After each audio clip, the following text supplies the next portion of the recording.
Après avoir vu Saint Paul à Athènes, l'arrondi du cœur, voilà revenu sur la droite du cœur, droite à partir de la nef, pour regarder quelques instants une toile qui date de 1871 et qui a été exécutée par Louis-Auguste Lombard.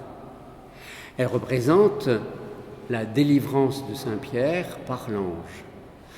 Saint-Pierre, dès le début, vous pourrez lire ça et découvrir ça dans les Actes des Apôtres, dès le début, avec les autres apôtres, a été en butte aux autorités juives et il a été emprisonné plusieurs fois.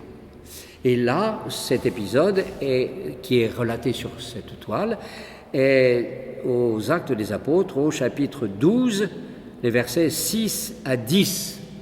Saint-Pierre est en prison, il est tout à fait bien gardé, il est maintenu par 2 chaînes, 2 soldats sont auprès de lui, des gardes en faction devant la porte, donc vraiment aucune possibilité humaine de s'échapper.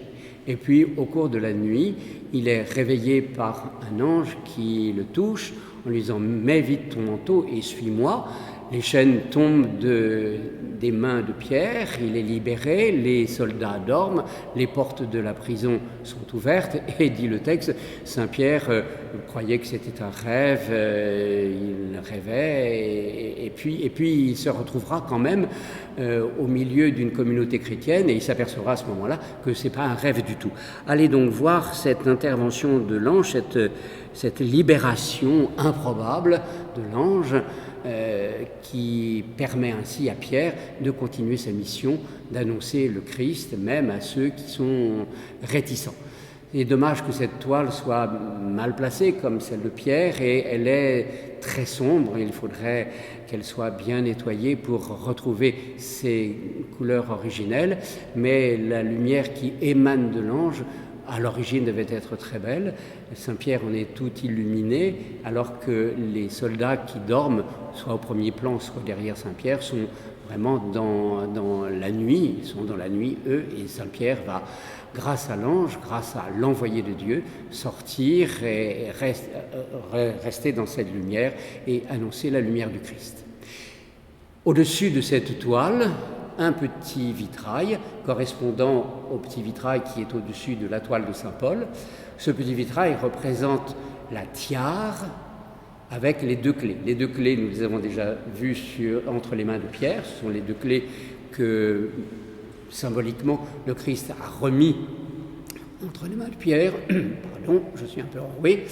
Je te donnerai les clés du royaume de Dieu. Voilà, 2 clés qui sont ainsi représentées là-haut sur ce vitrail, entourant la tiare, qui est la coiffure symbolique des évêques de Rome. C'est une tiare que Paul VI a été le dernier à porter, puisqu'il a vendu la tiare qu'il avait reçue en cadeau. Il a vendu cette tiare pour donner de l'argent aux pauvres de l'Inde. Mais cette tiare représentait l'histoire très mouvementée de la papauté par rapport aux forces politiques. C'est la première couronne.